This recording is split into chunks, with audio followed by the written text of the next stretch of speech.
Bonjour. Dans le cadre de la Nuit des idées 2021, organisée par l'Alliance française du Manitoba, j'ai le plaisir d'accueillir la poétesse Joséphine Bacon. Cette année, la Nuit des idées a pour thème proche, qui est un vaste thème permettant une grande diversité de traitements. Compte tenu de la crise sanitaire que nous traversons, la question de nos rapports individuels et collectifs à l'espace et à la nature se pose de plus en plus. Dans la continuité des échanges noués lors de la Nuit des idées 2020 autour du thème « Être vivant », l'Alliance française du Manitoba a décidé de traiter le thème proche sous le prisme de ce que nous identifions comme des altérités et de questionner les proximités entre pays, entre l'homme, les espèces animales et végétales. Dans un contexte de pandémie mondiale où l'humain se sent fragilisé et vulnérable, l'humain se questionne. Il s'inquiète de sa santé, se questionne sur ses droits et s'interroge sur sa place et son rapport avec la nature. La Nuit des idées de Winnipeg vous propose humblement de revisiter ces interrogations à travers les regards inspirants et apaisants de la sagesse des cultures autochtones. Je tiens d'ailleurs à souligner que nous nous trouvons sur le territoire visé par le traité numéro 1 et que les terres sur lesquelles nous sommes rassemblés font partie du territoire traditionnel des peuples Anishinaabe, Cri, Ojibwe, Dakota et Dene et de la patrie de la nation métisse. C'est donc avec un très grand plaisir, et je dois l'avouer, un petit peu d'émotion également, que je reçois Joséphine Bacon, qui est le personnage central du film « Je m'appelle Humain ». Donc, quoi, Joséphine? Quoi? Joséphine, j'ai découvert le film Je m'appelle Humain grâce à l'un de nos partenaires, qui est le Centre culturel Faucon-Manitobain, dont d'ailleurs, les personnes qui vont regarder cette vidéo pourront voir dans le lien ci-dessous la table ronde qui a déjà eu lieu. Et j'avoue que je suis tombé amoureux de ce film et j'ai contacté immédiatement la maison 4/3 afin de rendre ce film accessible au plus grand nombre. Et donc, l'Alliance française de Manitoba, de Winnipeg a acheté les droits. Donc, on va pouvoir regarder les films du 25 janvier jusqu'au 31 janvier. Vous pourrez regarder en dessous le lien de façon à avoir accès à ce film. Et alors, avant de voir la bande-annonce de ce film, j'aimerais vous poser ma première question qui est comment êtes-vous tombé, si je puis dire, dans la poésie? Comment je suis tombée dans la poésie, mon Dieu? C'est une belle question. Je suis tombée dans la poésie grâce à ma poésie vient d'un rêve. Un rêve qu'une de mes amies poètes bretonnes avait fait quand elle était dans le territoire de Chimoun. Chimoun, un vieux chasseur, elle était dans le territoire Kogomessit, ça s'appelle. Et puis, elle avait fait ce rêve qu'elle jumelait des poètes et écrivains québécois à des Premières Nations. Alors, quand elle est revenue à Montréal, elle m'a raconté son rêve. Je lui ai dit, mais j'ai dit, c'est un rêve important. J'ai dit, il faut que tu le réalises. Fait qu'elle a dit oui, bien sûr. Elle était d'accord. Alors, elle m'a demandé de participer à son rêve. Mais j'ai dit, je peux pas. J'ai dit, je suis pas écrivain, je suis pas poète, je connais rien dans tout ça. Mais elle insistait. Mais comme je l'aime beaucoup, j'ai dit oui. Et puis, en disant oui, elle m'a jumelé un poète québécois qui est d'origine occitane, qui s'appelle José Aclin.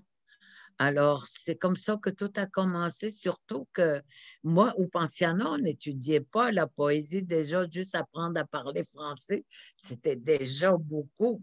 Mais la poésie, tu sais, on a compris ce mot plusieurs années, une fois qu'on est devenu adulte, que la poésie, c'est un mot qui décrivait, qui racontait des mots et des images.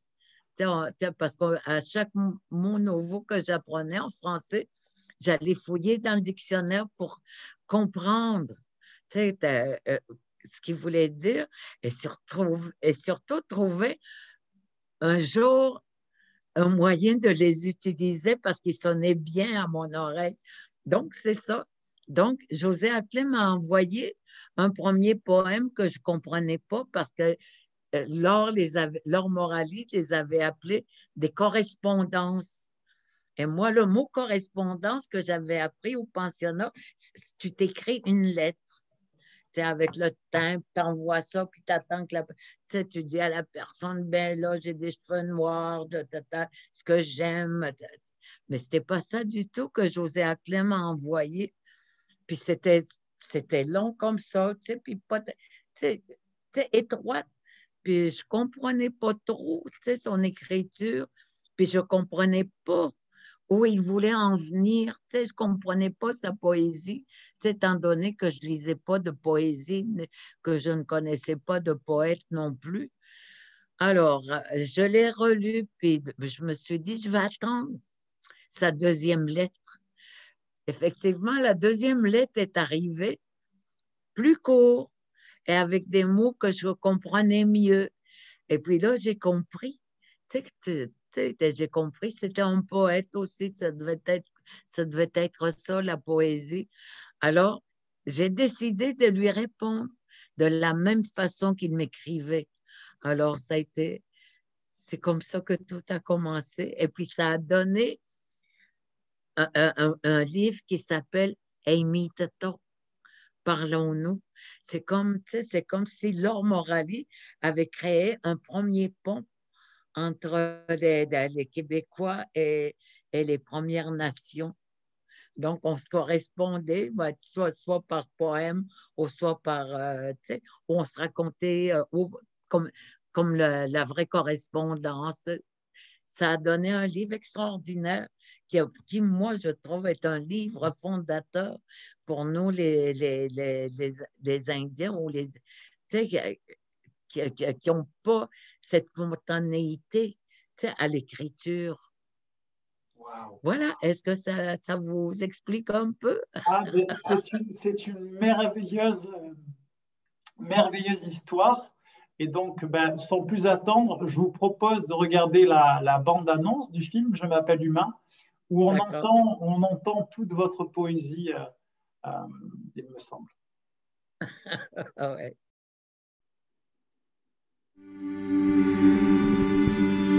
Je n'ai pas la démarche féline. J'ai le dos des femmes ancêtres, les jambes arquées, de celles qui ont partagé, de celles qui accouchent en marchant.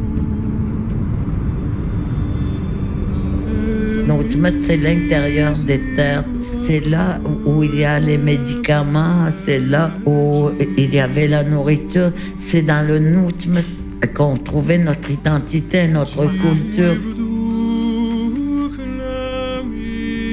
Tu sais, quand les vieux te racontent, là, que tu as fini par comprendre tous ces mots qui appartiennent à notre mythe, ben, tout ce qu'ils te racontent, tu le vois. C'est eux que j'écris, c'est eux mes poètes.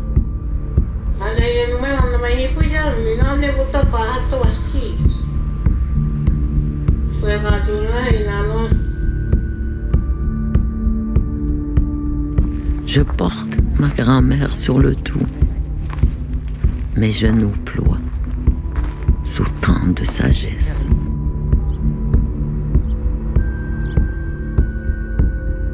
Je me suis faite belle pour qu'on remarque la moelle de mes os, survivante d'un récit qu'on ne raconte pas.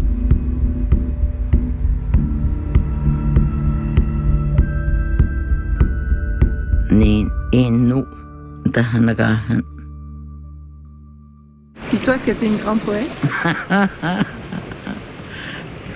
Faut pas parler de ça.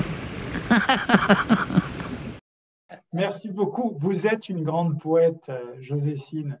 Et on entend toute cette poésie dans cette bande-annonce. Et puis, je conseille de regarder le film, bien évidemment. Joséphine, est-ce que vous pourriez me parler, alors je vais essayer de bien le dire, du du Nutimit, Nutimit. oui, et de votre rapport à cet endroit. Tu vois, Nutimit, pour nous, pour les Inuits, je vais parler pour les Inuits, Nutimit, c'est comme notre pays à nous. Parce qu'on était des Inuits, on est des gens de l'intérieur des terres de Nutimit. On est à l'aise avec, avec les arbres, avec les rivières, avec les lacs, avec les montagnes. Tu sais, on est à l'aise avec l'horizon. Tu sais, quand tu es à l'aise à écouter les arbres et si tu sais écouter, tu sais, on les entend qu'ils nous parlent. Donc, tu vois, c'est dans nous que tu retrouves tout ça. On n'est pas des gens de la côte, tu sais, proche de la mer ou du fleuve, parce que, tu vois, bien sûr qu'on y était à partir de la mi-juin jusqu'à la fin du mois d'août, et puis au début de septembre ou la fin du mois d'août, on retournait à l'intérieur des terres dans le Nord-Ouest parce que c'était important pour nous. Tu sais, quand on retournait à la côte ou vers la mer, de laisser reposer nos Tzimet, tu sais, qui se reposent, de laisser reposer les animaux, de laisser reposer les maîtres des animaux et même de laisser reposer les mythes fondateurs. Quand on était jeunes puis qu'on revenait à la côte, mais les vieux, tu vois, ils ne racontaient pas les mythes fondateurs. C'est quand ils retournaient dans le Notimout que les vieux reprenaient les enseignements, les mythes fondateurs, qu'on apprenait comment le monde est devenu le monde jusqu'à ce qu'elle devienne la Terre. Alors, c'est pour ça que Notimout, moi, quand je pense à Notimout, là, j'appartiens à Notimout. Là, tu vois, être là pour moi, c'est comme quelqu'un qui part en vacances puis qui a toujours eu envie de voir tel et tel endroit. Moi, quand je retourne à Notimout, je sens que mes pieds, que Notimout, il est tellement content de me revoir, que mes pieds ne se fatiguent pas quand ils marchent. Et selon vous, dans notre société, dans le monde dans lequel on vit, quel devrait être notre rapport à la nature? Quel conseil, parce que vous êtes une femme très sage, quel conseil est-ce que vous donneriez aux jeunes ou aux moins jeunes qui peut-être vont regarder ce reportage? Ben, moi, le conseil que je donnerais même si on est en milieu urbain, à la campagne ou tout simplement là où on est, c'est de prendre le temps parfois de s'arrêter et puis d'écouter. Si la terre ne nous parle pas ou si l'arbre à côté ne nous souffle pas, si le vent n'est pas là pour nous dire, quand on est bien stressé, s'il n'y a pas une brise qui vient nous caresser le visage pour nous dire, mais non, calme-toi, tout va bien.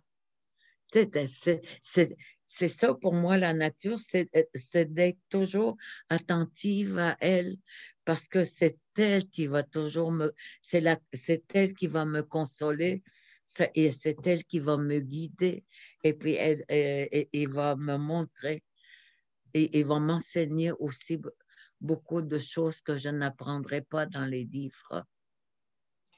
On voit, merci de cette réponse. Il y a beaucoup de moments exceptionnels dans ce film. Je dis, moi, je suis un fan, donc je ne m'en cache pas. Un moment où j'avoue, vous m'avez vraiment tiré, j'étais très ému, tiré la larme à l'œil. Hein. C'est le moment où, d'une certaine façon, il y a un caribou qui a été chassé et que vous remerciez d'une certaine façon, en tout cas, moi, c'est comme ça que j'ai lu, et vous parlez aussi que sa vie va continuer avec vous. Est-ce que vous pourriez m'en parler un petit peu plus? Mais les vieux disaient, ou les vieilles, ils disaient que l'animal que l'on respecte, dans tout son être, dans sa peine, dans ses souffrances, tout comme l'humain, si on le traitait avec un grand respect, si on le remerciait pour tout ce qu'il nous donne, c'est que ça lui permettait de continuer de vivre à travers nous, à travers, tu vois, parce que je le remercie de Caribou, je le remercie d'avoir donné sa vie. Parce que grâce à elle, je pourrais marcher avec des raquettes l'hiver, j'aurais des mots-cloques pour mes raquettes, j'aurais des mocassins, j'aurais du linge chaud à porter, et puis, et puis,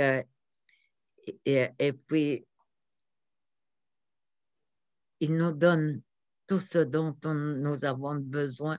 Et si on le considère avec respect comme un être à part entière, ben, tu vois, lui continue de vivre justement pour continuer, parce qu'il sait que je suis reconnaissant. Et il va me donner ses filles, ses fils, pour qu'ils, parce que, parce que je les remercie, il va continuer à vivre avec sa descendance. Et puis, puis dans ma descendance aussi. Merci. Puis j'enseigne le respect de tout Merci. ça. Merci beaucoup. On vous voit un moment également évoquer les esprits du caribou, l'esprit de l'ours. Est-ce que vous pourriez m'en dire plus? Je suis très curieux, moi. Ah, Ça a été, dans la je crois, un tête, des moments quand vous manipulez le poisson. J'ai trouvé ça, en fin de compte, quelque part, très intéressant et très inspirant. ben, écoutez, ça, c'est la tête de la truite grise. Et puis, dans la tête de la truite grise, on retrouve le maître du caribou, le maître des animaux aquatiques, l'ours. L'ours, tu sais, qui est le seul animal qui n'a pas de maître. Tu sais, il est son propre maître. Il est son propre maître parce il comprend le langage des humains. Et puis parfois, et il arrivait parfois aussi, tu sais, des vers quand que les Indiens connaissaient la famine, par exemple, tu sais, les chasseurs essayaient de trouver son terrier.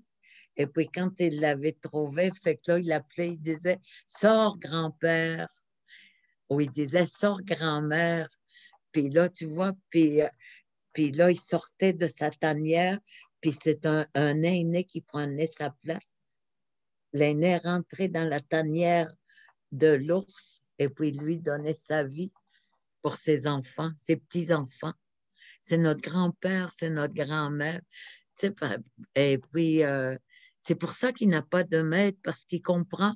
Il est un peu comme l'humain. Et puis, il y a aussi, ça parle aussi il y a les maîtres des animaux qui volent, tu sais. Il y a les maîtres aussi des petits animaux à fourrure qui nous tiennent au chaud.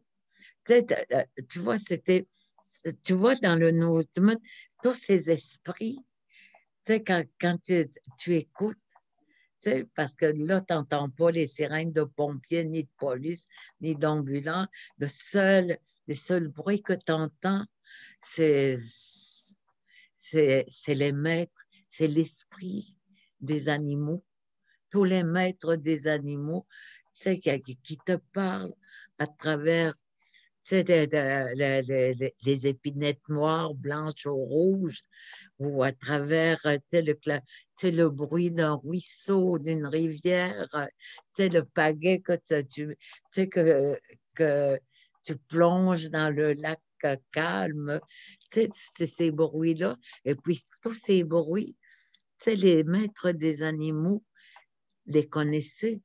Il savait, il savait quand on allait arriver. Waouh. Quand je vous écoute, j'entends une personne très en relation avec la nature, avec les animaux, avec énormément de respect. Est-ce que vous pensez que l'humain avec un grand H n'est pas suffisamment humble par rapport à sa place sur la Terre et sa relation avec la nature? C'est parce que l'humain avec le grand H, avec le H majuscule, il oublie souvent que s'il existe, c'est parce que la Terre était là bien avant lui. Et les animaux étaient là bien avant lui. Le Créateur, là, a tout préparé pour l'humain.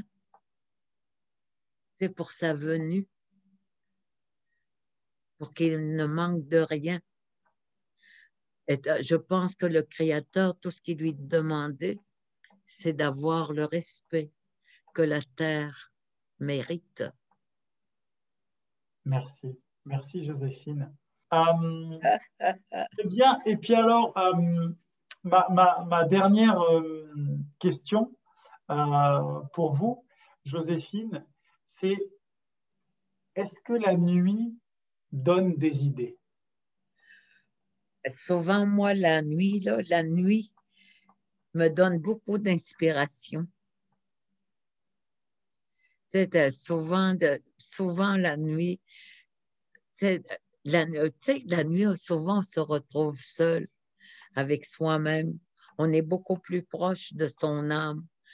Et être proche de soi nous amène des mots qui deviennent parfois des poèmes, parfois des réflexions et parfois des demandes, demander pardon aussi, juste demander pardon parce que c'est ça la nuit pour moi.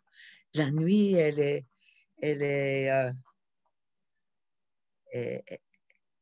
invoque l'inspiration.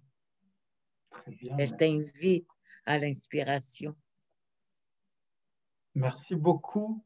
Merci beaucoup, Joséphine.